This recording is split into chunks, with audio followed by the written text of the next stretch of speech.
مساء الخير، يا رب تكونوا كويسين.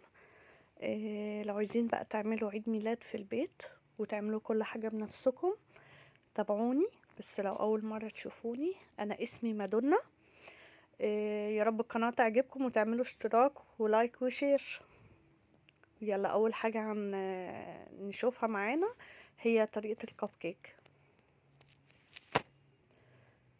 أول حاجة معانا هنجيب 3 بيضات بدرجة حرارة الغرفة، وهنحط عليهم 1.5 كوب سكر. وبلاش يعني يكون سكر غامق او حبيباته كبيرة، يعني يكون سكر ناعم شوية لكن مش مطحون، وفانيليا.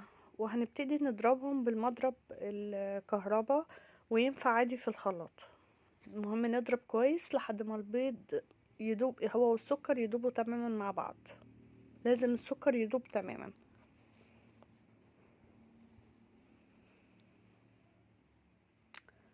انا هفضل اضرب فيه شوية لحد ما لون الخليط يفتح شوية معانا، وبعدين هنحط باقي المكونات.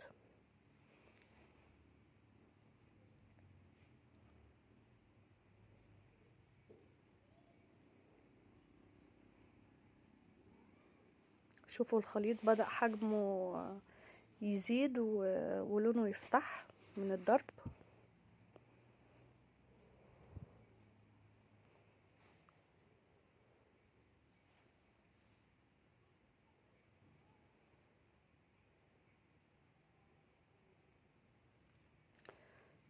هبتدي بقى اضيف اللبن. ده كوباية الا معانا ربع لبن، 1.5 كوب لبن. هو يكون دافي، يعني افضل يكون دافي، بلاش خالص يكون ساقع. دافي كده هيدي نتيجة كويسة. ومعلقة كبيرة خل. الخل بيدي هشاشة وبيدي نتيجة في الكيكات حلوة جدا. وهرجع اضرب تاني شوية بحيث ادمج اللبن مع باقي المكونات.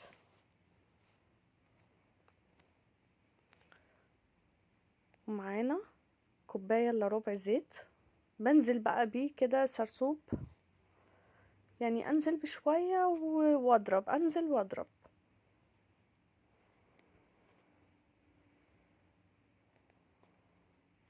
هنجيب بقى المكونات الجافة. معايا 3 كوبايات دقيق، ومعلقة كبيرة بيكنج باودر، و3 معالق كبار كاكاو، ورشة ملح. هبتدي بقى انخل المكونات الجافة على المكونات السايلة.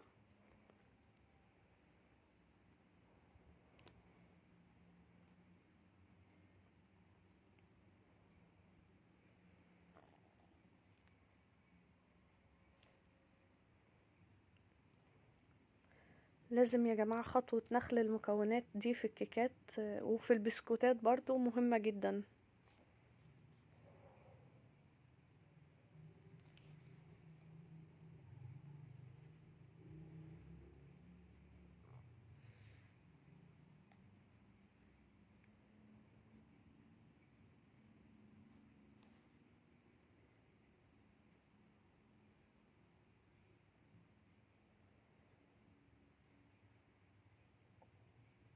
معلش انا ما حبيتش اقطع مقاطع خالص، حبيت اجيب لكم كل حاجة بالتفصيل زي ما بعملها.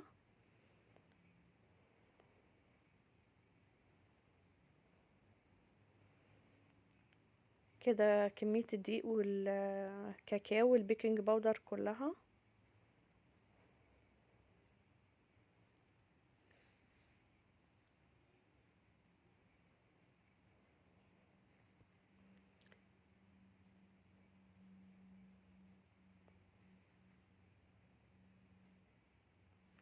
هبتدي بقى اقلب الخليط.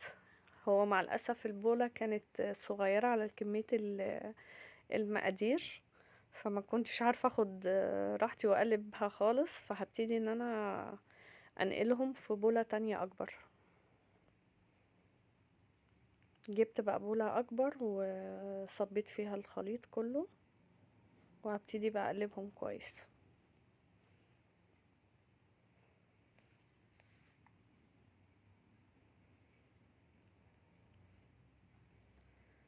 ابتدي بقى اقلب المكونات الجافة مع المكونات السائلة.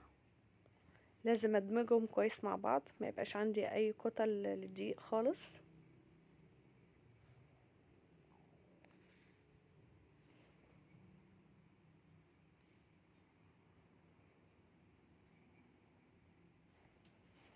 لازم اقلب كويس واجيب من تحت خالص في البولة واشوف لو في اي كتل للدقيق، لان لو استوى وفيه اي كتل هيدينا نتيجة مش حلوة خالص.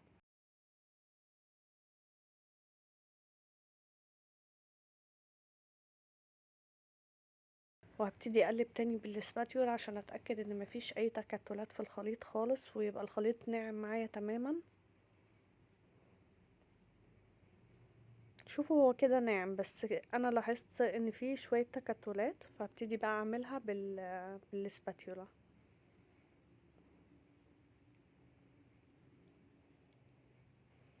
ببتدي بقى ممكن لو لقيت جزء كده كورة كده جواها دقيق، بجيبها على الجنب وبضغط عليها على جنب البولة، وافضل اقلب لحد ما اتأكد ان الخليط بقى ناعم تماما عشان يدينا افضل نتيجة.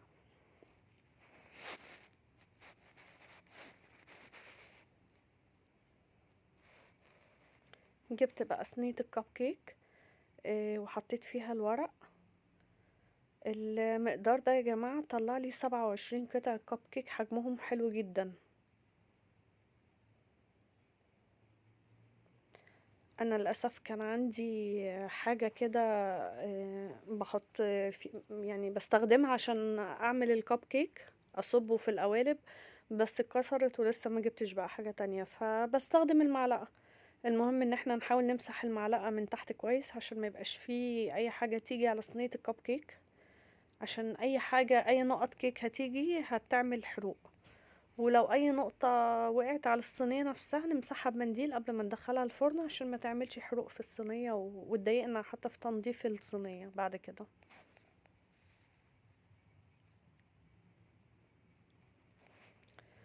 كده كمية الكب كيك حطيتها كلها في الصواني، ودخلته على فرن سخن 180 درجة من قبلها، واخد حوالي تلت ساعة تقريبا، كل واحد على حسب الفرن بتاعه.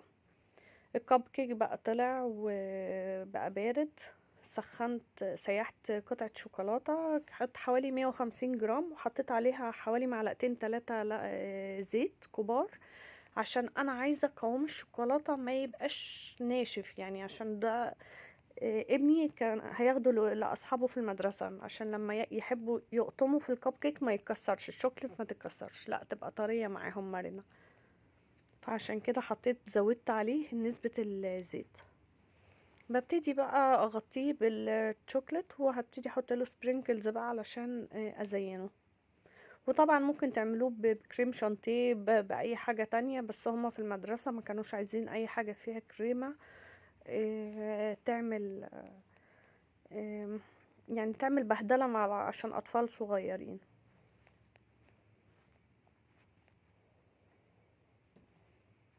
ده كان سبرينكلز ملون وسبرينكلز على شكل نجوم.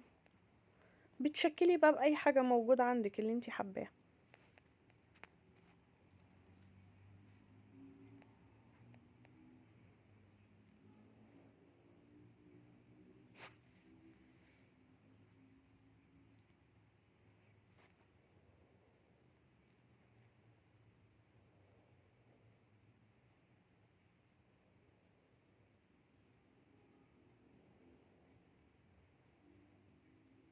على فكرة 150 جرام شوكولاتة اتبقى منهم شوية، يعني لو عملته تمن بس هيكفي للكمية دي، تمن يعني 125 جرام هيكفي كويس.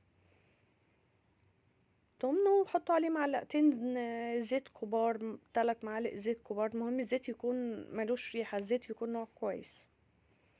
وهنبتدي نزين الكمية كلها بنفس الطريقة. هو ما اخدش وقت خالص يعني، تقريبا هو الوقت زي الفيديو، يعني انا مسرعه حاجه بسيطه، ما حبيتش اقص حاجه، حبيت اوريكم كل التفاصيل. ودي وقعت مفيش مشكله، كل حاجه بتتعالج يعني.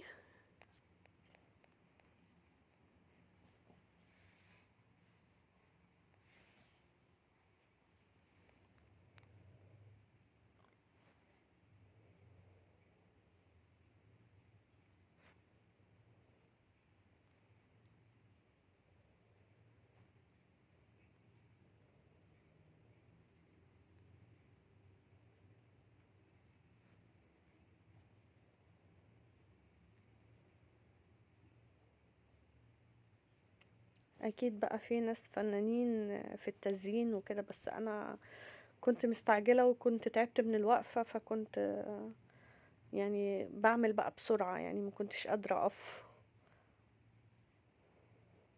لكن طبعا التزيين ده دنيا تانية، يعني كتير ممكن تعملوا اشكال كتير جدا. تعملوا عليها خطوط بالشوكولات الابيض، تعملوا شوية بالشوكولات الابيض وعليهم حاجات ملونة، في سكر ملون، اشكال تانية من السبرينكلز.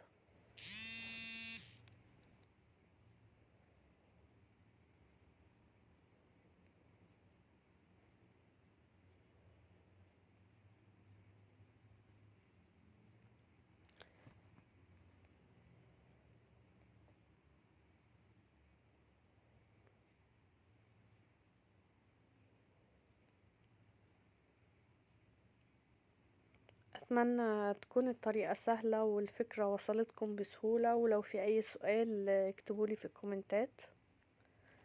واكيد هنعمل مع بعض برضو الكب كيك الفانيليا بتزيين تاني مختلف، وبرضو من غير تزيين سادة كده زي ما بنحب ناكله في البيت.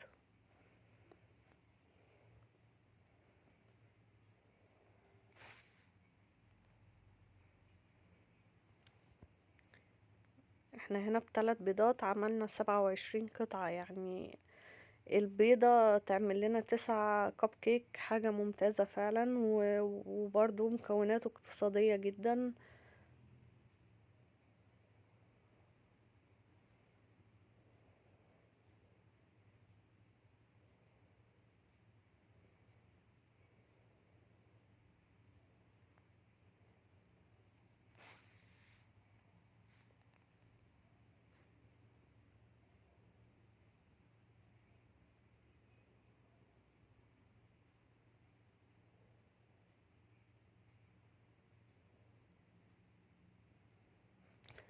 المهم لما ننزل الكب كيك في الشوكليت لازم نشيل اي زيادات عشان ما الشوكليت ما تسيلش من الجوانب.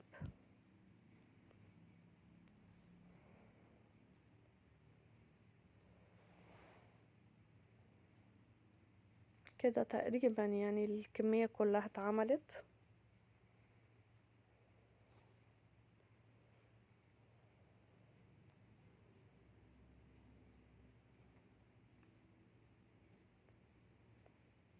ده بقى ابني احتفل بيه بعيد ميلاده مع اصحابه في المدرسة بالكب كيك ده، انبسط بيه جدا وهم فرحوا بيه جدا يعني. استنيت بقى لما الشوكليت مسكت خالص. آم، طبعت اشكال صغيرة بتاعت سبايدر مان على ورق اسمه ورق كوشيه. ورق الكوشيه ده هتلاقوه في المكتبات، في ورق كده خامته تقيلة شوية. وبدأت قصقصت الأشكال كده دواير، ولزقت خلة اسنان او شاليمو، بس وهي خلة الاسنان بتدخل اسهل يعني. لزقتها من ورا في ظهر الصورة، وبدأت كده اغرزه في نص وحدة الكب كيك. طبعا بيبقى فيه اشكال كتير، اشكال بنات، اميرات، ميكي، كل الاشكال موجودة يعني، بتطبعوها بالحجم اللي انتوا عايزينه، بتفرح الولاد قوي يعني. اصحاب ابني احتفظوا بالصورة، يعني اخدوا الصورة معاهم البيت وكانوا مبسوطين بيها قوي.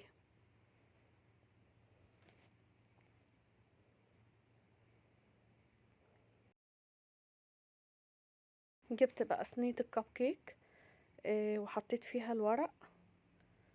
المقدار ده يا جماعة طلع لي 27 قطعة كب كيك، حجمهم حلو جدا. انا للاسف كان عندي حاجة كده بحط في، يعني بستخدمها عشان اعمل الكب كيك، اصبه في القوالب، بس اتكسرت ولسه ما جبتش بقى حاجة تانية، فبستخدم المعلقة. المهم ان احنا نحاول نمسح المعلقة من تحت كويس عشان ما يبقاش فيه اي حاجة تيجي على صينية الكب كيك، عشان اي حاجة، اي نقط كيك هتيجي هتعمل حروق. ولو اي نقطة وقعت على الصينية نفسها نمسحها بمنديل قبل ما ندخلها الفرن عشان ما تعملش حروق في الصينية وتضايقنا حتى في تنظيف الصينية بعد كده.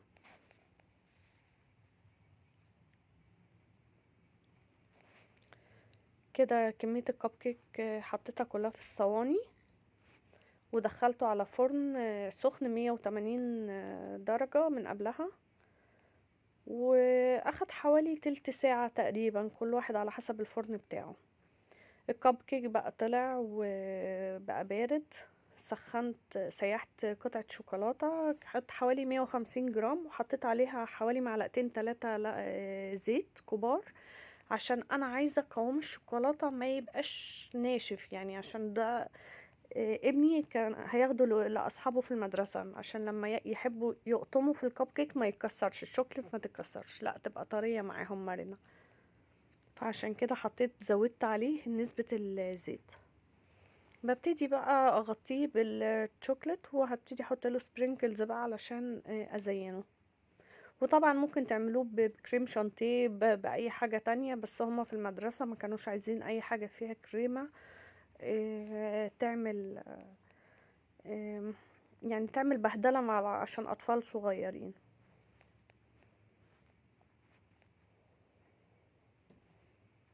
ده كان سبرينكلز ملون، وسبرينكلز على شكل نجوم. بتشكلي بقى بأي حاجة موجودة عندك اللي انتي حباه.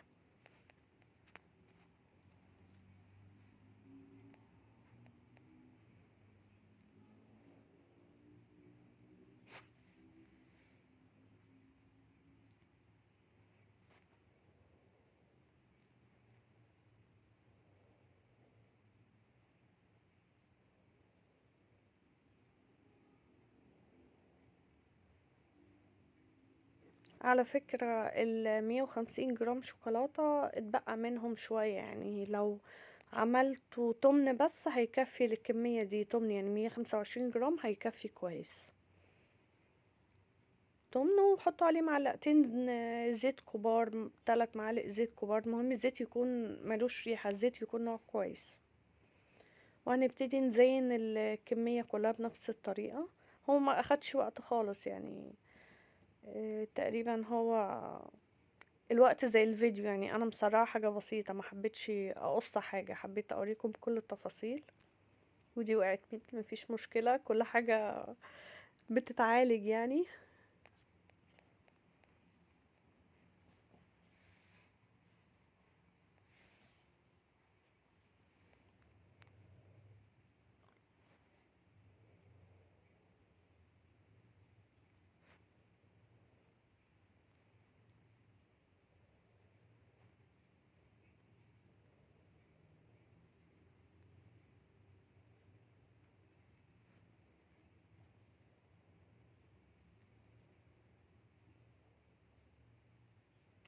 اكيد بقى في ناس فنانين في التزيين وكده، بس انا كنت مستعجله وكنت تعبت من الوقفه، فكنت يعني بعمل بقى بسرعه، يعني ما كنتش قادره اقف. لكن طبعا التزيين ده دنيا تانية، يعني كتير ممكن تعملوا اشكال كتير جدا. تعملوا عليها خطوط بالشوكولات الابيض، تعملوا شوية بالشوكولات الابيض وعليهم حاجات ملونة، في سكر ملون، اشكال تانية من السبرينكلز.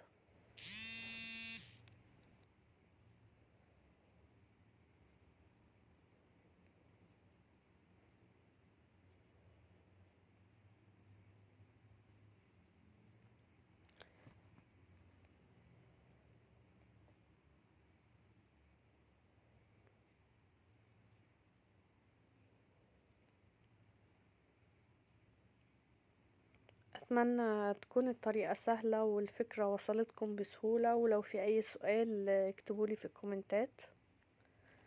واكيد هنعمل مع بعض برضو الكب كيك الفانيليا بتزيين تاني مختلف، وبرضو من غير تزيين سادة كده زي ما بنحب ناكله في البيت.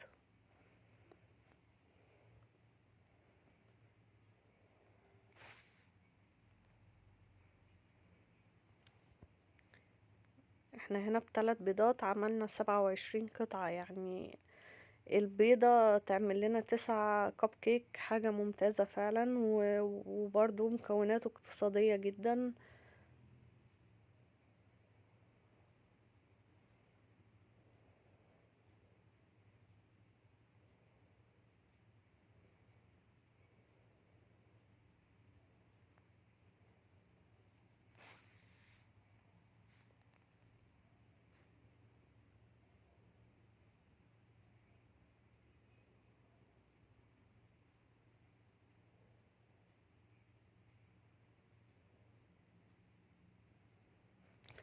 المهم لما ننزل الكب كيك في الشوكليت لازم نشيل اي زيادات عشان ما الشوكليت ما تسيلش من الجوانب.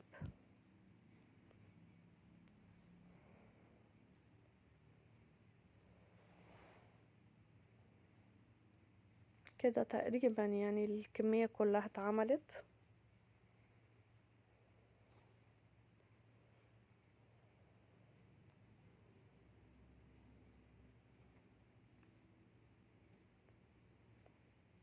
ده بقى ابني احتفل بيه بعيد ميلاده مع اصحابه في المدرسة بالكب كيك ده، انبسط بيه جدا وهم فرحوا بيه جدا يعني. استنيت بقى لما الشوكليت مسكت خالص. آم، طبعت اشكال صغيرة بتاعت سبايدر مان على ورق اسمه ورق كوشيه. ورق الكوشيه ده هتلاقوه في المكتبات، في ورق كده خامته تقيلة شوية. وبدأت قصقصت الأشكال كده دواير. ولزقت خلة اسنان او شاليمو، بس وهي خلة الاسنان بتدخل اسهل يعني. لزقتها من ورا في ظهر الصورة، وبدأت كده اغرزه في نص وحدة الكب كيك. طبعا بيبقى فيه اشكال كتير، اشكال بنات، اميرات، ميكي، كل الاشكال موجودة يعني بتطبعوها بالحجم اللي انتوا عايزينه. بتفرح الولاد قوي يعني. اصحاب ابني احتفظوا بالصورة، يعني اخدوا الصورة معاهم البيت وكانوا مبسوطين بيها قوي.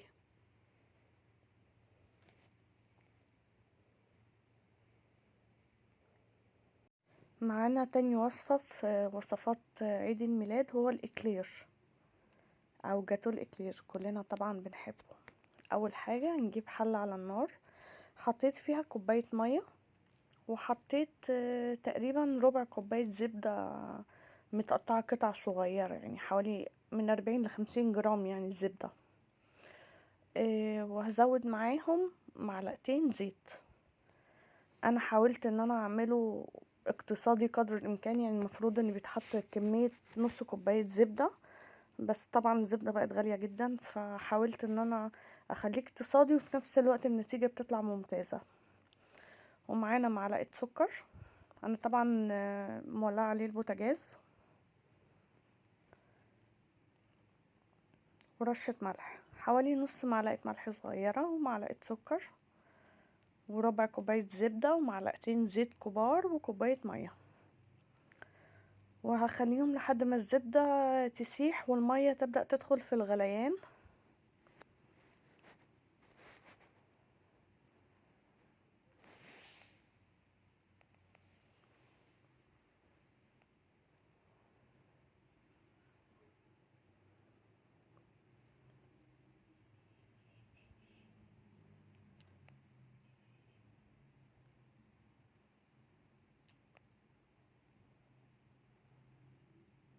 بدأ يغلي، هزود له كوباية دقيق، وهبتدي بقى اقلبه كويس جدا لحد عشان الدقيق يستوي. واحاول كمان ان انا ابعد الحلة عن عين البوتاجاز شوية. انا وطيت النار خالص، بس برضو حبيت ان انا في الدقيقة دي ان انا ابعد الحلة عن عين البوتاجاز لحد ما اقلب الدقيق كويس. وبدأت جبته تاني بقى على البوتاجاز عشان اسوي الدقيق. اي تكتلات للدقيق بلاقيها ببتدي اضغط عليها بالسباتيولا عشان الدقيق كله يندمج مع المية، وكله يستوي كويس، ما يبقاش فيه دقيق ني في الوصفة.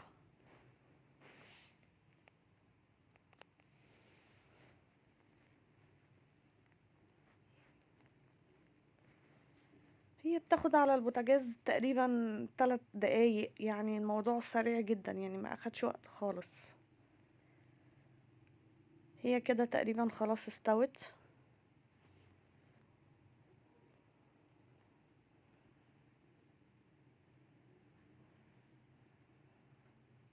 انا بس كنت بحاول ان انا اقلبها من كل الجهات عشان اطمن ان مفيش اي تكتلات للدقيق، واطمن ان السوائل الزيادة اتبخرت وان هي استوت. نطمن ازاي ان هي استوت؟ لما نعمل اشكال زي كده بتفضل ثابتة زي ما هي، مش بتسيح تاني على بعضها. كده معناها ان العجينة استوت. بدأت بقى افضيها في العجان او البولة او اي حاجة اللي هعمل فيها علشان تبتدي تبرد يعني. وانا عشان كنت مستعجلة فكنت بحاول ان انا ابردها يعني بالسباتيولا بسرعة.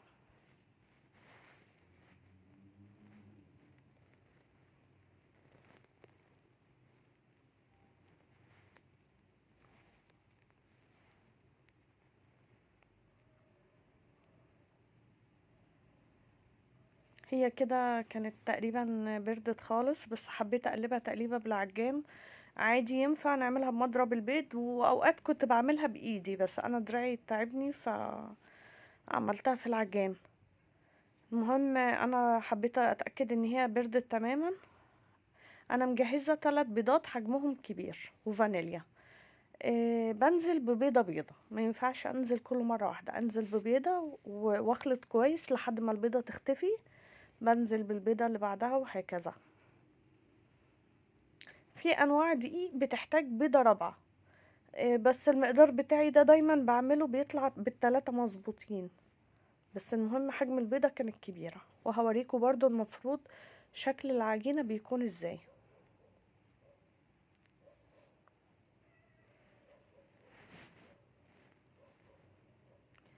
انا حسيت ان في جزء في الجوانب مش بيتقلب كويس، وقفت كده العجان لحد ما نزلت الجوانب ورجعت قلبت تاني عشان كله يبقى متداخل في بعضه والعجينة كلها تبقى حاجة واحدة.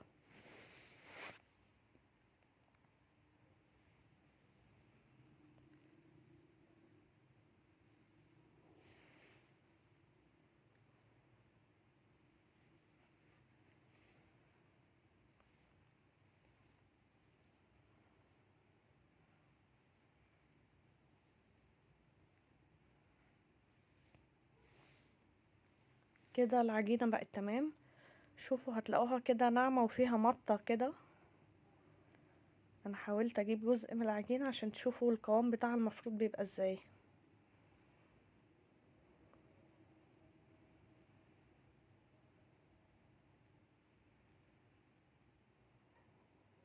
هبتدي بقى افضيها في كيس حلواني علشان اشكلها ويدخل فرن. انا حاليا كنت مشغلة الفرن على 180 من قبلها ب10 دقايق، يعني بداية ما اشتغلت تقريبا في الاكلير شغلت الفرن عشان يسخن كويس.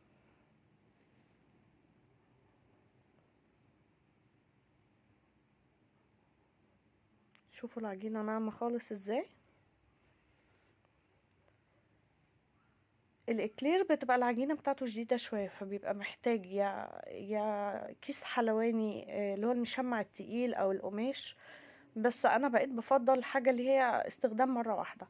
فلو حطينا كيس حلواني كيس واحد ممكن يتقطع، فانا حطيت طبقتين جوا بعض. وده التيب اللي انا هشتغل بيه، عندي واحد سادة وواحد مشرشر عادي. لو ما عندكوش تيب خالص ممكن تقطعوا كيس وتعملوا بيه، مش لازم تيب خالص في الموضوع يعني. كده كده بعد ما بيستوي وبيتحط عليه الشوكليت مش بيبان تقسيمة التيب يعني.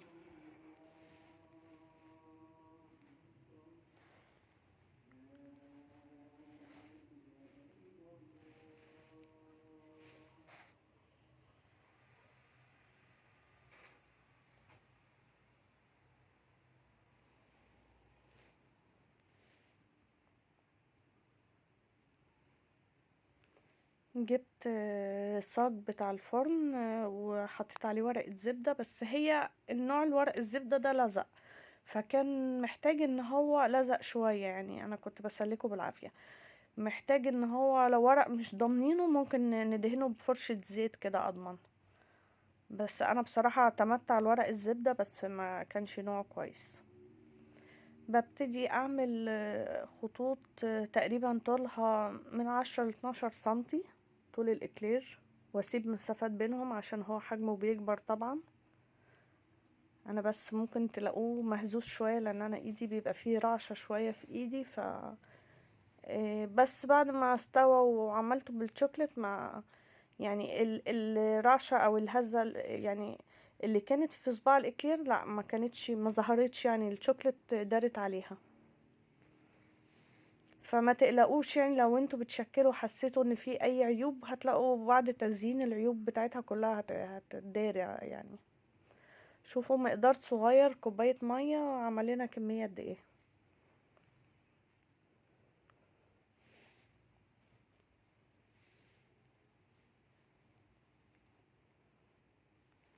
المهم بس واحنا بنشكل بنحاول نضغط على الاكلير عشان يبقى طالع حجمه سميك من الكيس، ما يبقاش طالع رفيع قوي.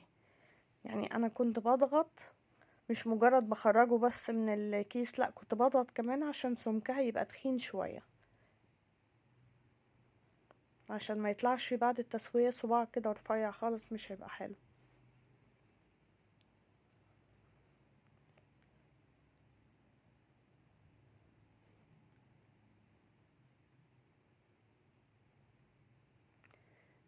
بدأت كده الأطراف اللي أنا قطعت عندها كانت طالعة لفوق كده، فبليت صباعي بنقطة مية وظبطتها، فبقى شكل الإكليرة كويس وممتاز.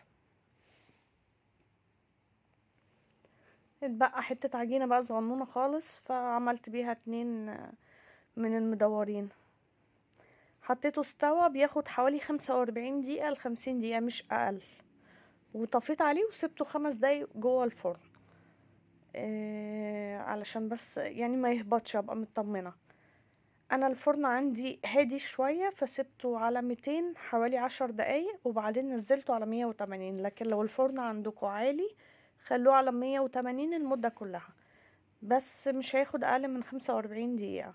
وتابعوه برضو، شوفوه، بس ما تفتحوش الفرن قبل 35 دقيقة، لو فتحته قبل كده هيهبط منكم. هو عامل زي الكيكة الاسفنجية. انا بدأت اشيله من على ورق الزبدة، في قطع اتشالت بسهولة وفي قطع لزقت سنة، واللي لزق فيها حتة ورقة زبدة شلتها بالسكينة. كله بيتعالج، ما فيش حاجة بنرميها. فتحت كده واحدة عشان تشوفوه هو مفرغ من جوه ازاي. هو لازم كده بيكون فاضي من جوه مفرغ خالص، ده معناه ان هي الوصفة ناجحة والتسوية كمان ناجحة. انا بدأت كده اعمل فيه خروم بالطيب الرفيع ده عشان يطلع البخار الزيادة اللي جواه ويبرد بسرعة، عشان ما يعملش بخار من جواه ويبقى طري من جوه. وفي نفس الوقت لو حبينا نزينه بان احنا نملاه بنقدر نملاه بالخروم دي بأي تيب او كيس، ونحط الحشو ونملاها جوه بالخروم دي.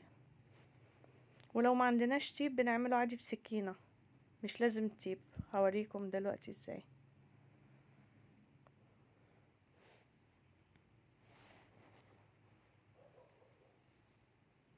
اهو، دي كان فيها حتة ورقة زبدة عادي خالص، شلتها بالسكينة كأني بقشرها يعني، شلت الورقة منها.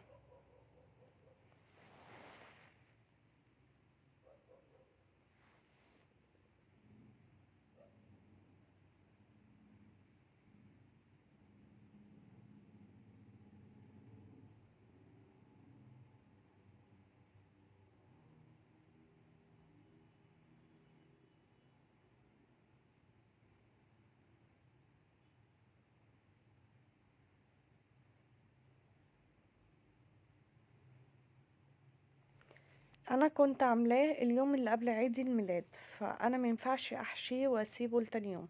الافضل ان انا بشيله وتاني يوم بحشيه طازة قبل عيد الميلاد على طول او قبل الحفلة. انا استنيته لما برد خالص وبدأت اشيله في علبة وقفلتها كويس. ده بقى تاني يوم. هعمل الحشوة. انا بحب الحشوة السريعة بتاع الباستري كريم اللي هو الجاهز.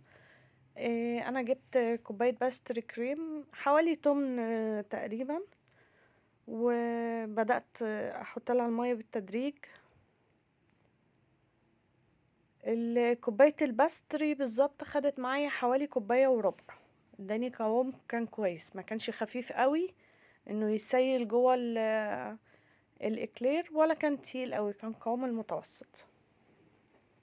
هو الباستري كريم بيبقى عليه السكر بتاعه، وبيبقى لونه زي الكاستر، بس هو مختلف عن الكاستر، وبيتعمل على البارد، مش بيحتاج يستوي. يعني الكاستر لازم نسويه، لا ده بيتعمل على البارد. انتوا بتجيبوه من عند محل خامات الحلويات، بتقولوا له عايزين باستري كريم.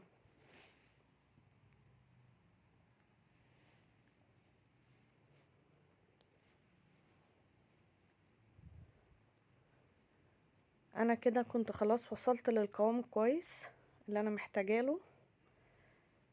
قدامي بقى حل من اتنين، يا بفتحه زي الساندوتش كده واحشي بالمعلقه، او بحشي بالتيب في الخروم اللي انا كنت عملتها من تحت. انا فكرت اعمله، افتحه كده واعمله زي الساندوتش، احشيه بسهوله زي الساندوتش، عشان اي ست بيت ما عندهاش تيب وما عندهاش كيس حلواني وما عندهاش اي حاجه تقدر ان هي تعمله. وعلى فكره الاكلير بيتعمل حلو وحادق، يعني في ناس عادي بيحشوه جبنه كريمي مع خضروات، وبيبقى زي الحاجات الساليزون في الحفلات، بيبقى ممتاز. فهو طبعا عشان العجينه بتاعته اساسا يعني تنفع حلو وتنفع حادق. انا حشيت الكميه كلها. انا كان في جزء نصهم حشيته بالباستري كريم لونه اصفر، والنص التاني حطيت عليه معلقة نوتيلا، وبقى باستري بالنوتيلا بس. المقطع غالبا ما تصورش. بعد ما خلصت حشو الكمية كلها، جبت شوكولات حوالي طن، وحطيت عليه معلقتين زيت كبار، وبدأت انزل واحدة واحدة كده الجزء اللي فوق، مش بنزلها بالكامل، بنزل الجزء اللي فوق في الشوكولات دي عادي. الجنب ده مثلا ما عملش كويس، بعملها عادي بالشوكة كده، بزود لها شوية شوكليت يعني، وظبطنا شكلها خلاص. وطبعا ببقى حاطة ورقة زبدة. دي حتة ورق زبدة كانت كل مرة اقص الصينية بيبقى متبقي جزء، فطبعا الدنيا الحاجات كلها بقت غالية جدا، فمش برمي حاجة، فرحت مجمعهم جنب بعض كأنهم نص فرخ ورق زبدة يعني، قضوا الغرض.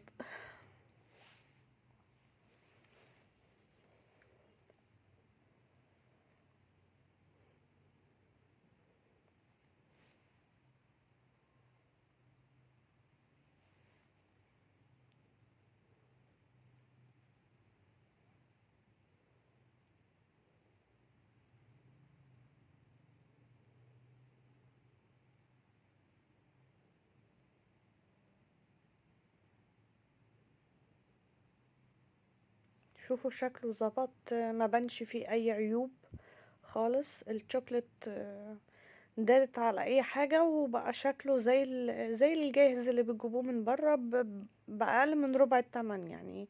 هيبقى تكلفته ما تقارنش تماما، حتى لو البيض بقى غالي وكل حاجة بقت غالية، بس برضه هيبقى أرخص مليون مرة من الجاهز، وحاجة عاملاها في البيت بنظافة وكمية. عمرك ما هتقدري تشتري الكمية دي كلها عشان الأسعار بره غالية، لكن بأقل الإمكانيات عملتي كمية كبيرة لبيتك وولادك وفرحوا بيها.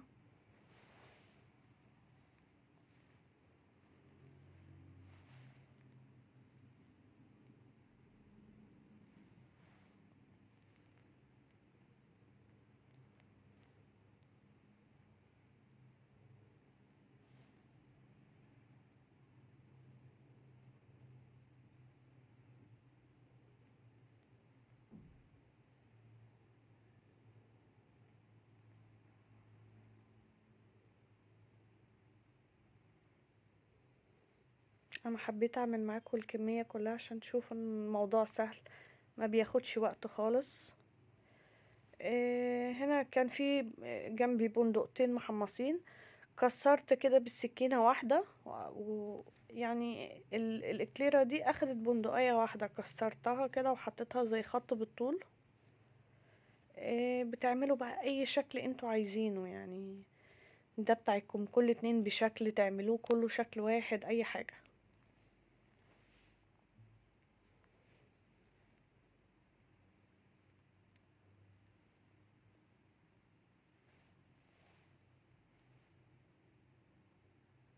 الإكلير اللي جنبها برضو عملتها بالبندق زيها. دي عملتها بالسبرينكلز البلو عشان هو ولد.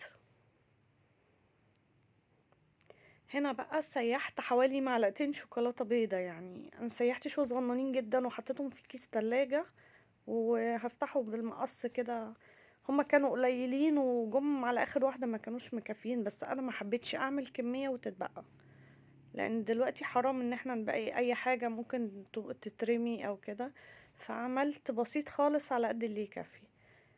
طبعا ده الشكل الكلاسيك اللي غالبية الناس بتحبه، اللي هو الشوكليت وعليه خطوط بالشوكليت الابيض، فانا عملت غالبية الكمية منه.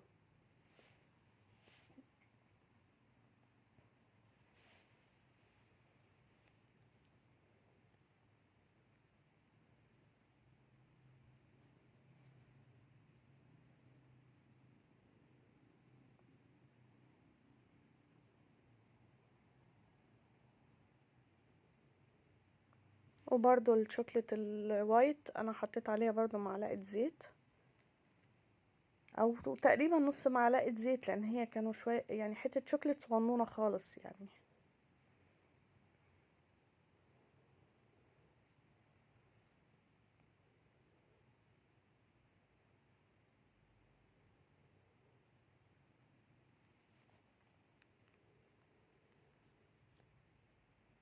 هما كانوا قليلين بس عملت بيها، كنت باخد لاخر قطرة في الكيس. ما احنا مش هنرمي حاجة يعني، هنستغله.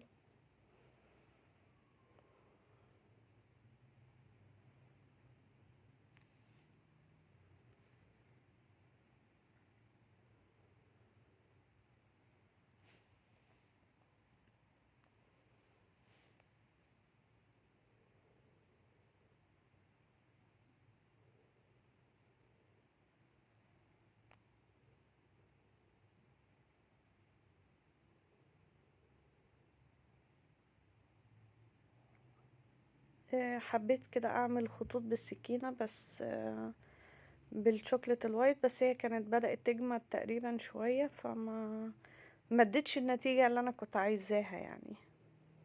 يا رب يكون عجبكم. ومعانا بقى التورتة. عملنا تورتة سبايدر مان. وطبعا تقدري تغيري الشكل، تعملي اي تورتة اولادك بيحبوها. اول حاجة معانا هعمل تورتاية حجم كبير شوية، هعمل يعني مقاس 24. فمعايا نص كيلو دقيق سبونج فانيليا، وست بيضات، ونص كوباية مية، وفانيليا. الفانيليا انا بحط قليل لان اساسا دقيق السبونج بيبقى عليه كل حاجة، بس انا بحب ازود شوية كمان احتياطي. بضيف المكونات على بعض وهبدأ بقى اضربهم كويس. طبعا الدقيق السبونج بيتضرب يا اما بالعجان يا اما بالمضرب البيض، مش بينفع لا بالخلاط ولا بالمضرب اليدوي، مش هيدي نتيجة كويسة.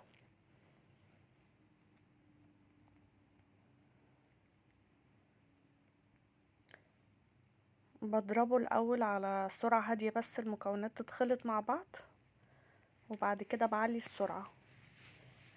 ممكن ياخد 3 4 دقايق وتلاقي حجمه اتضاعف وبقى لونه ابيض، ممكن ياخد 7 دقايق على حسب قوة المضرب اللي هتضربي بيه.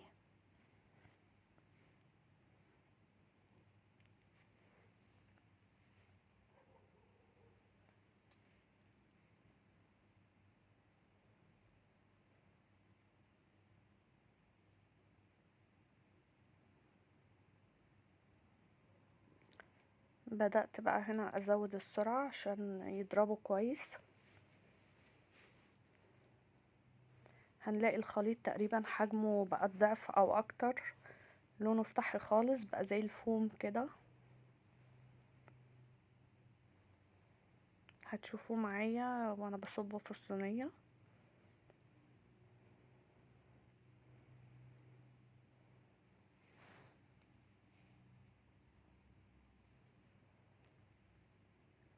انا هنا ما قطعتش حاجة في المقطع خالص، مجرد بس سرعت شوية عشان تشوفوا بالتدريج كده تحول دي السبونج من بداية الضرب لحد نهايته ماشي ازاي.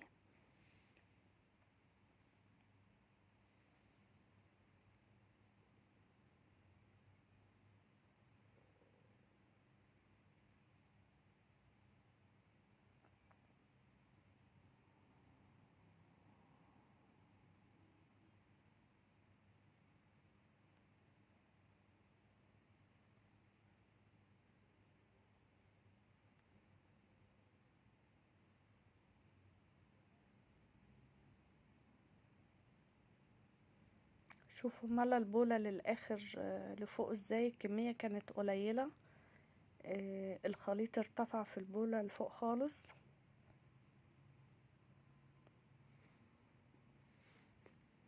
عايزين تاخدوا نتيجة كويسة من دي، الاسبونج لازم يتضرب كويس. هنا هو بدأ يبقى لونه ابيض بعد ما كان لونه اصفر خالص. كده خلاص الخليط اتضرب كويس. شوفوا الكمية وشوفوا القوام بتاعه عامل ازاي. ده كله من نص كيلو دقيق سبونج. ده انا هحطه في صينية مقاس 24 اللي هي الجوانب بتاعتها مرتفعة. ممكن تعملوها في صينية 26 لو الجوانب مش مرتفعة قوي. دي تتعمل تورتة 4 طبقات ممتازة يعني، هيبقى ارتفاعها عالي. طبعا انا في بداية الشغل بكون مسخنة الفرن على 180 عشان يسخن لحد ما بجهز الدقيق اضربه. وجبت الصينية حطيت ورقة زبدة من تحت بس، ومش بدهن الجوانب اي حاجة، انا بس ورقة زبدة من تحت. شوفوا ده ارتفاع الصينية. دي صواني المفروض مخصوصة للتورت، صواني ألمونيوم تقيلة مخصوصة للتورت، بتكون الجوانب بتاعتها مرتفعة. لكن زي ما قلت لكم في البيت عندنا لو عايزين تعملوها مقاس 24 وما فيش صينية مرتفعة، ممكن نجيب ورق زبدة نعلي بيه الجوانب، او مقاس 26 بحيث ارتفاعها هيبقى اقل شوية على قد الصينية اللي عندنا.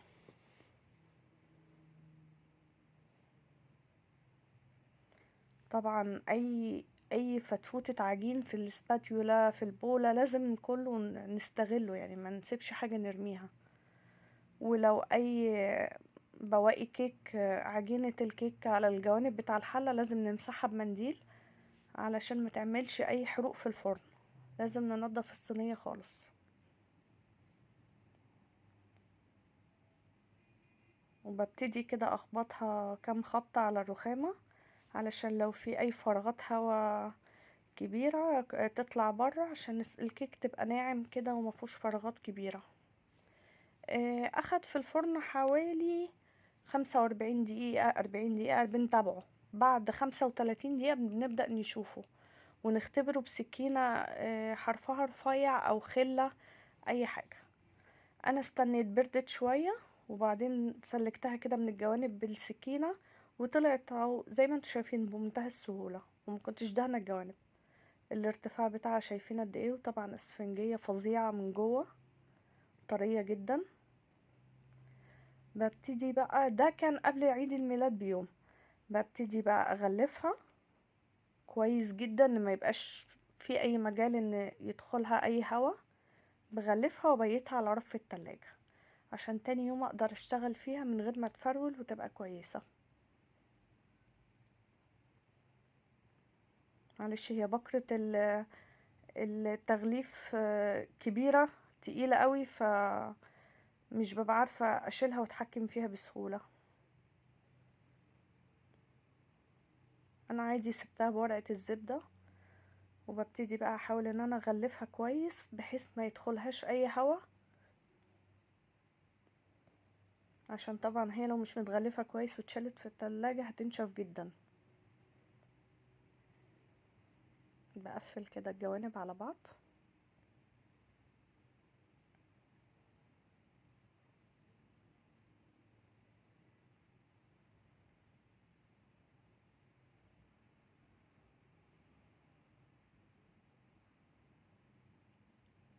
وبرضو حطيتها في كيس بلاستيك كبير، برضو قفلته كويس عشان يعني احتياطي، قلت احسن يكون في اي فتحة في جنب انا مش شايفاها، ابقى مطمنة اكتر ان هي متغلفة كويس وهي في التلاجة. ده تاني يوم بقى هبتدي اجهز الكريمة. جبت نص كوباية سكر يكون حبيباته ناعمة، وكوبايتين مية متلجين. وببتدي ادوب السكر بنسبة 50%، يعني مش لازم يدوب للاخر بس يدوب شوية، يعني نص كمية السكر مثلا تدوب. مية متلجة يعني يا اما فيها قطع تلج، يعني يكون فيها قطع تلج كده صغيرة. ورجعت زودت كوبايتين كريم شانتيه، كوبايتين كريم شانتيه خام. كوبايتين دول تقريبا وزنهم ربع كيلو. وزودت معلقتين كبار باستري كريم. زي ما قلت الباستري كريم ده بيجي من عند العطار او من عند خامات الحلويات. بحب اضيف لكل كوبايه كريم شانتيه معلقه باستري كريم، بيدي طعم وقوام، بيحسن الطعم وقوام يعني اكتر بكتير. الكوبايتين كريم شانتيه ومعلقتين الباستري اخدوا حوالي كوبايتين وربع ميه متلجه لكوبايتين ونص. بنشوف القوام لان حسب نوع الكريم شانتيه، كمان في الشتاء غير في الصيف. يعني الشتاء ممكن ياخد كمية مية اكتر شوية من الصيف. جبت بقى الكيك ده تاني يوم، بدأت اقطعه بالمقطع. اللي ما عندوش المقطع بقى طبعا يحاول يقطعه بالسكينة، بس يقطعه شرايح قد بعضها.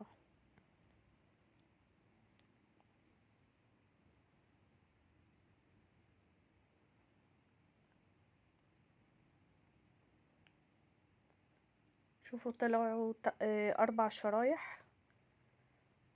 يعني الكيك ممتاز من جوه. ببتدي بقى اجيب قاعدة للتورتة. القطعة اللي هي كانت فوق خالص انا شلت قطعة من ال4، يعني انا استخدمت في التورتة 3 قطع 3 شرايح بس. فبجيب الشريحة اللي فوق، بحط مثلا معلقة كريم شانتيه كده على البورد او على القاعدة يعني بتاعة التورتة، واحط عليها شريحة الكيكة علشان تلزق عليها، عشان متقعدش تتزحلق من عليها. وكنت مدوبة مية مع معلقتين سكر، يعني معلقتين سكر مع نص كوباية مية عادي، دوبتهم مع بعض كويس وسقيت بيهم الكيك. وببتدي ان انا يعني اعمل بقى طبقات الكريمة مع الكيك. الاسباتيولا اللي اعمل بيها على الكيك ما بلاش ادخلها في البولة بتاعة الكريمة، عشان ممكن يبقى الاسباتيولا فيها بواقي كيك وانا بعمل كده، فممكن تبهدل الدنيا. يعني انا اهو سندتها كده من فوق، او لو هي ما فيهاش حاجة ونضيفة ما فيش مشكلة. هنا بقى الحشو ده بتاع كل واحد. يعني انا كان عندي نوتيلا، فبدأت ان انا احط منها كده طبقات. انا ولادي مش بيحبوا المكسرات في الكيك. في الخطوة دي ممكن تحطوا تشوكلت شيبس، تحطوا مكسرات، تجيبوا اوريو تكسروه، بيدي برضو طعم حلو جدا في الحشو، يتكسر كده تفتفتوه تحطوه في وسط الطبقات. المهم لو هتعملوا اي اوريو اي حاجة لازم تحطوا عليه من فوق تاني يعني معلقة كريمة علشان طبقة الكيكة تلزق. جبت الطبقة اللي بعدها برضو بدأت ان انا اسقيها بالمية اللي بسكر، واعيد تاني نفس الموضوع. احط كمية كريمة تقريبا كده معقولة، على حسب طبعا كل واحد ما بيحب الكمية قد ايه. في ناس بيحطوا كمية كريمة قد كمية الكيك، طبعا دي اذواق كل واحد والذوق بتاعه. في ناس بتحب لا الكريمة تبقى كميتها اقل، انا بحبها متوسطة، يعني بحط كمية المتوسطة.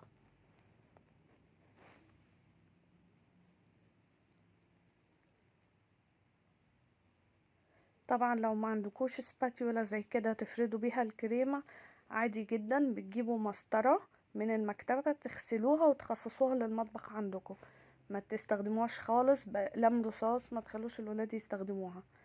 وتبتدوا تفردوا بيها الكريمة، او طبق فل تقطعوه وتفردوا بيه، تقصوه كده بالطول وتفردوا بيه، هيديكوا نفس نتيجة الاسباتيولا. هنا برضو جبت النوتيلا وخلطتها كده على الكريمة عشان تدي طعم. طبعا ينفع جناش، ينفع اي صوصات انتوا بتحبوها، صوص فراولة، اي صوص بتحبوه. دي القطعة اللي هي اللي فوق دي اللي كانت بتبقى في الكيكة من تحت خالص، بنخليها لفوق خالص علشان تدينا سطح الكيكة يكون متساوي ومظبوط. برضو ببتدي ان انا اسقيها بالمية بالسكر. هنا بقى الكريمة انا عايزاها تبقى لون لبني او على ازرق شوية، فبدأت اجيب اللون الجل الغذائي وازود منه لحد ما اوصل للون الكريمة اللي انا محتاجاه. حسيت هنا ان اللون فاتح شوية فزودت تاني. وخلي بالكم الالوان الكريمه كل ما يعني بتفضل في التلاجة كده اللون بيغمق درجه، يعني هيغمق درجه عن اللون اللي انا عاملاه دلوقتي. انا جبت كيس حلواني او كيس تلاجة، اي كيس عادي من غير طيبه ولا اي حاجه خالص، من تحت اهو مفيهوش اي حاجه. هقصه عشان اوزع بيه الكريمه تتوزع بطريقه متساويه. الطريقه دي بالنسبه لي انا بحبها، بتسهل الدنيا وبتخلي مفيش بهدله، والكريمه نفسها مش بتتبهدل، وبتخلي كميه الكريمه اللي على التورته من بره كلها متساويه. وبرضو مع اي حد مبتدئ هتخليه يفرد الكريمه بمنتهى السهوله يعني.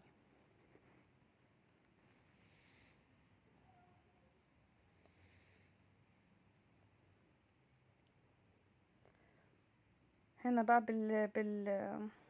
بالسكرابر بقى بدأت افرد الكريمة، وزي ما قلت لو مش موجود بطبق فل او بمسطرة جديدة نضيفة نفرد بيها. هنبدأ بقى نجلس التورتة كويس، نشوف الاماكن اللي فاضية نزود فيها كريمة، الاماكن الزيادة نشيل منها الكريمة لحد ما تبقى متساوية خالص وشكلها جميل.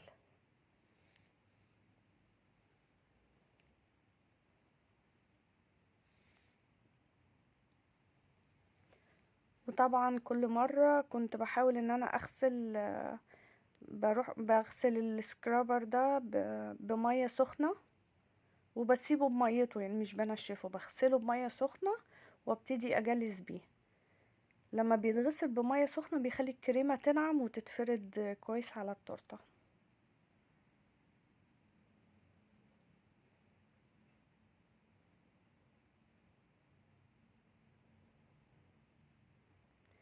ده بقى سكرابر كده فيه اشكال معرجة، بحب اعمل بيه. وعاوزة اقول لكم ان انتوا برضو لو ما عملتوش التجليس ما كانش مظبوط قوي في الجوانب، لما بنعمل بالسكرابر المعرج ده بيشيل يعني اي ديفوهات خالص، يعني اي عيوب في التجليس هو مش بيخليها تبان. ورجعت بعد ما عملت سويت السطح كويس، وببتدي بقى امسح اي كريمة، بجيب منديل وامسح اي كريمة قبل ما تنشف على البورد، انضف بقى البورد خالص.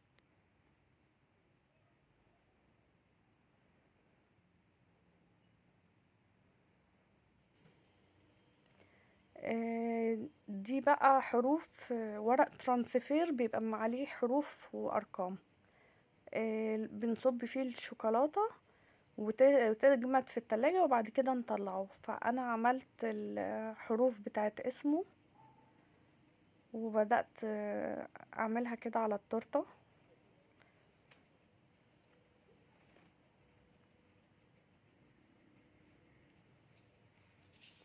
وده صورة سبايدر مان، ده ورق كوشيه اللي كنت قلتلكم عليه، اللي هو بطبعه في المكتبة، خامة ورق تقيلة. بلزقه على خلة اسنان او شاليمو، يعني القطعة اللي انا حطيتها دي كانت على شاليمو، قسمت واحدة شاليمو ولزقتها من ورا. دي قطعة، دي صورة كبيرة لسبايدر مان، بس بعد ما حطيتها حسيت ان هي هتداري على الاسم كده ومش حلوة فلغيتها وهحط بقى باقي الاشكال يعني هتشوفوا معايا. دي برضو انا كنت لازقة فيها خلة، كنت عاملة حسابي هحطها من ورا، وقررت ان انا اشيل الخلة وهلزقها كده من قدام على التورتة نفسها، لقيتها كده مديها شكل احلى. والاشكال الصغيرة بقى هعملها كده، هوزعها. هي صورة بيبقى فيها شكل المباني وشكل سبايدر مان وشكل عنكبوت صغير وكلمات كده بوم وحاجات زي كده. طبعا بيبقى فيه اشكال كتير جدا، بتختاري الشكل اللي انت عايزاه. هنا جبت الكريمة حطيتها في كيس حلواني وفتحته فتحة صغيرة خالص، وعند ايد سبايدر مان رحت مطلعة خطوط كده منها بالكريمة، كأن دي الشبكة اللي هو بيعملها بإيده.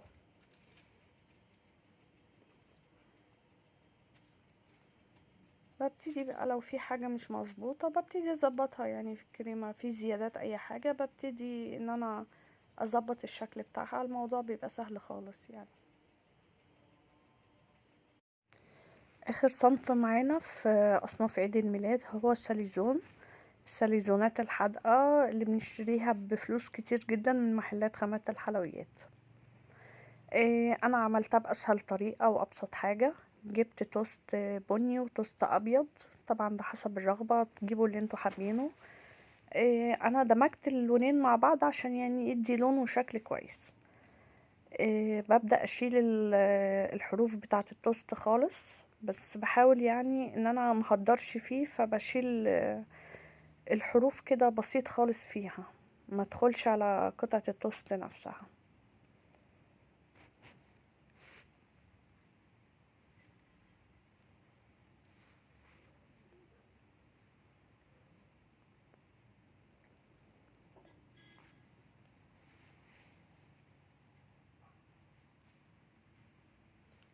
وهبتدي اعمل برضو كده في التوست البني. انا كنت طبعا بطلع كمية جزء بجزء علشان التوست ما ينشفش يعني من الجو. يعني كل مجموعة هشتغل فيها بعملها اول باول. شلت كده الاطراف خالص بتاعة التوست.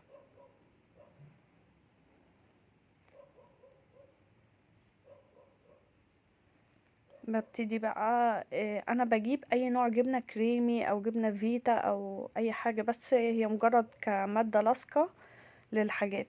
بس انا جيت اجيب جبنة كريمي لقيت الانواع كلها غالية بالزيادة، فدي جبنة فيتا. بحط طبقة بسيطة خالص. وببتدي بقى بجيب لانشون، روز بيف، ده روز بيف مدخن. بجيب اي حاجة انا حباها. انا جبته هو والشيدر عشان بس يبقوا اللونين مختلفين. يعني عايزين تجيبوا رومي مدخن اللي انتوا عايزينه. وحطيت عليه طبقة جبنة برضو عشان تلزقه. وبجيب طبقة توست البني بخليها في النص كده، وبرضو بعملها بالجبنة. زي ما قلنا الجبنة مجرد طبقة لاصقة يعني. وهحط عليها طبقة الشيدر، بقطعها كده واظبطها على قد الحجم بتاع حجم التوست. والزيادات كلها انا هقصها واشيلها. لو في حتة زي دي كده ناقصها برضو بحطها والزقها كويس واضغط عليها كده بايدي. واخر قطعة توست كده برضو احط عليها جبنة عشان تلزق الطبقات تبقى لازقة كويس مع بعضها.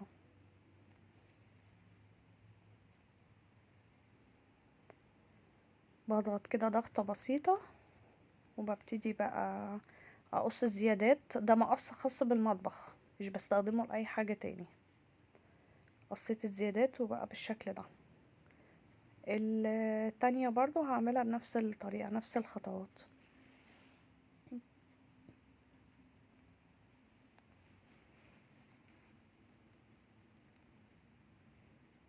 برضو طبقة جبنة خفيفة خالص.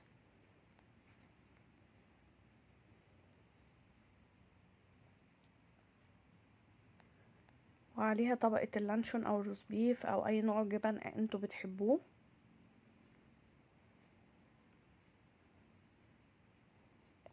طبعا الزيادات بتاع الروز بيف او اللانشون دي مش بنرميها، يعني بنتعشى بيها، بناكلها.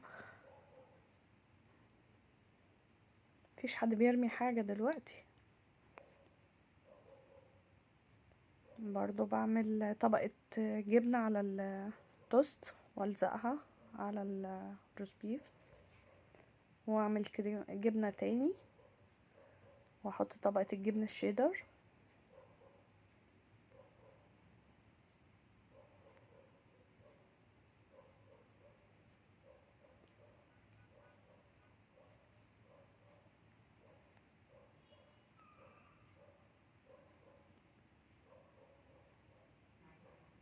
وبرضو ببتدي اقص اي زيادات من الجبنة او الروز بيف، بحيث بخلي شكله قد حجم التوست بالظبط.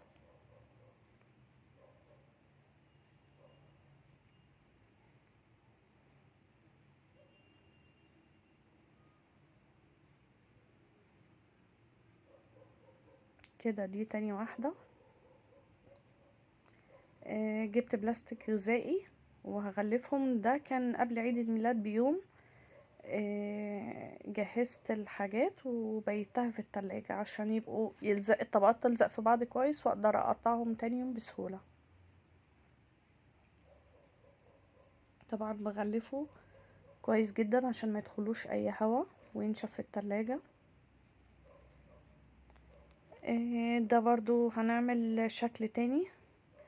بجيب اي حاجة مدورة، اي قطعة بسكوت صغيرة، ده تيب بتاع كريم شانتيه، اي حاجة بقطع بيها دواير. وطبعا لو دايرة التوست ما طلعتش نطلعها بحرف سكينة كده زي ما انا بعمل.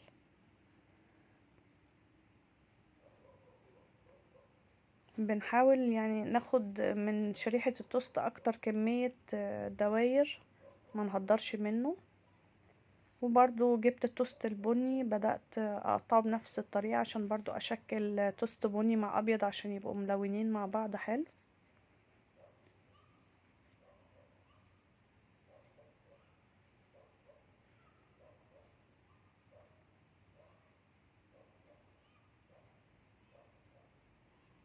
طبعا التوست اللي متبقي ده كله انا كنت مستعجلة في اليوم ده، مش فاضية اعمل بيه حاجة، فشيلته في كيس في الفريزر. بس هطلعه في اي وقت احمصه في الفرن واطحنه يبقى عندي بقسماط. هيبقى ميكس التوست البني مع الابيض، بس كمية الابيض كانت اكتر يعني، فالبقسماط مش هيبقى لونه غامق.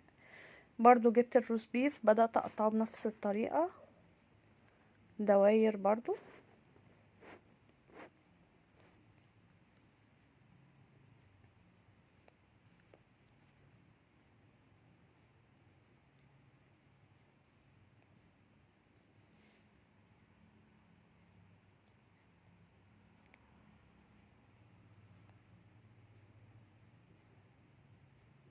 برضو بحاول اقطع الشريحة اطلع منها اكتر عدد من الدواير عشان استفيد منها.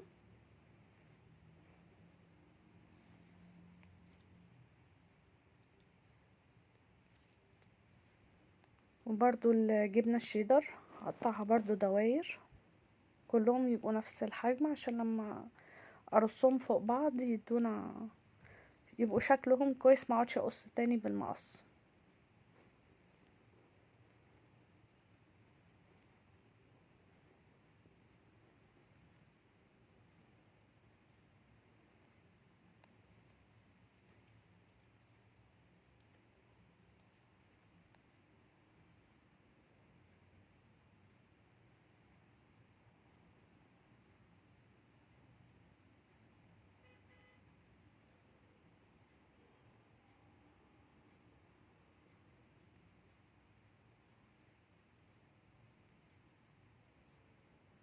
انا حبيت اعمل يعني ابسط حاجة في الساليزون، السهل يعني الحاجات اللي ما بتاخدش وقت، لان في اعياد الميلاد والمناسبات ممكن ما بيبقاش في وقت شوية ان احنا نعمل عجينة وكده. فبيبقى الواحد مستعجل عايز الحاجة السريعة يعني.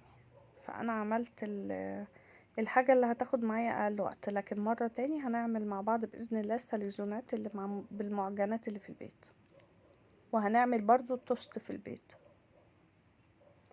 بجيب الدايرة بتاعة التوست، برضو بحط عليها سن جبنة بسيطة، وبعدين جبنة شيدر، وبرضو جبنة تاني، وتوست بني، وجبنة. بين الطبقات كلها لازم جبنة فيتا او جبنة كريمي او جبنة مثلثات، اي حاجة بس تلزق الطبقات مع بعض. بتبتدي بقى تشكلي وتعكسي الالوان.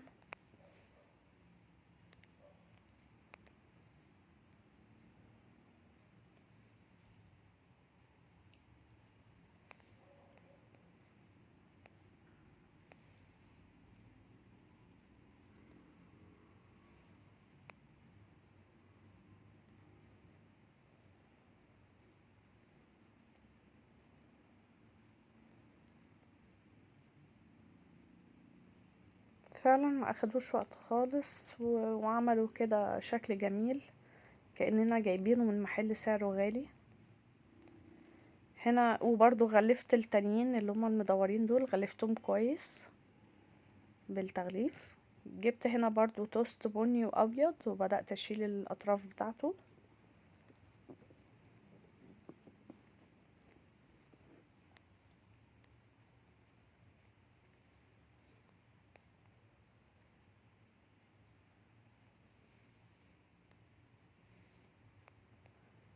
جبت بلاستيك الغذائي فردته على الرخامة، وبالنشابة هبتدي افرد التوست خالص، افرده يعني كويس جدا، يعني احاولها تبقى عاملة زي العجينة.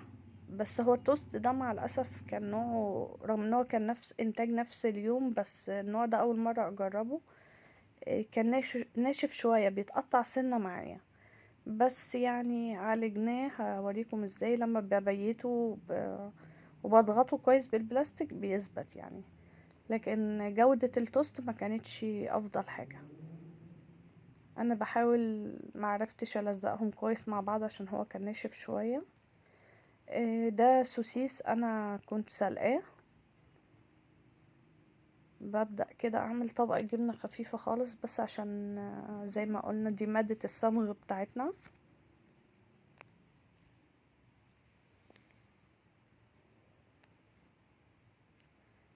هبتدي احط السوسيس والفه زي الرول. انا طبعا جيت الف الاتنين مع بعض مش لازقة، وفي نفس الوقت كده كده كل واحدة سوسيس على قد جزء، فلفتهم لوحدهم يعني. ميزة بقى ان انا حطيت واحدة توست ابيض وبني عشان بس يعمل ميكس الالوان. هتشوفوه بقى بعد التقطيع هيبقى شكله حلو قوي. وهنا على الحرف كده حطيت جبنة علشان تلزق الحروف كويس مع بعض، وبضغط كويس بايدي عشان يتلزق في بعضه. هنا برضو حطيت الجبنة. لو تلاحظوا التوست كان مفرول شوية. ببتدي اضغط بقى كويس وانا بلفه بالبلاستيك راب.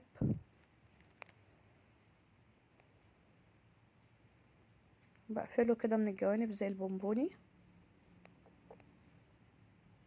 دول برضو هعملهم بنفس الطريقة، بس عكست، بدل ما التوست البني كان لبره بقى خليته هو لجوه، علشان يعني بنغير ويبقى فيه اشكال والوان في الطبق كده، تبقى شكلها جميلة تفتح النفس. يعني زي انتوا عارفين الواحد بياكل بعينه قبل، يعني العين هي اللي بتاكل الاول.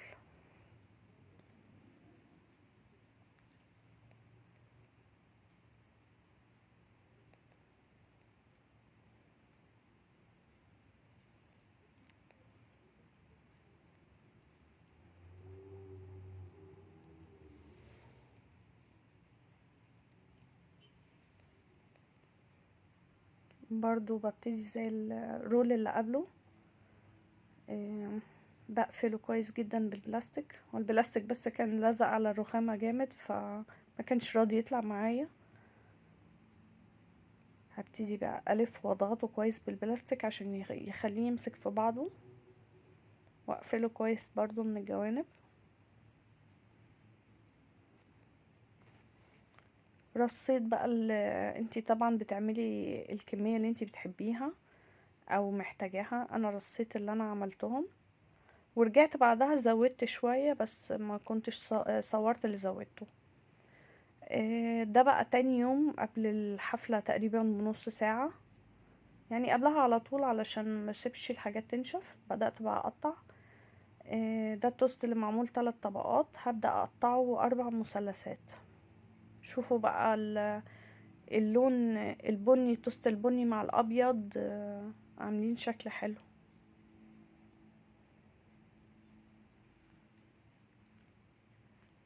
التانية برضو قطعتها بنفس الطريقة. دي الرولات اللي بالسوسيس. بدأت اقطعها كده. شوفوا ده اللي هو البني من بره والابيض من جوه. لو الحرف فيه زيادة كده اقطعيها بالسكينة.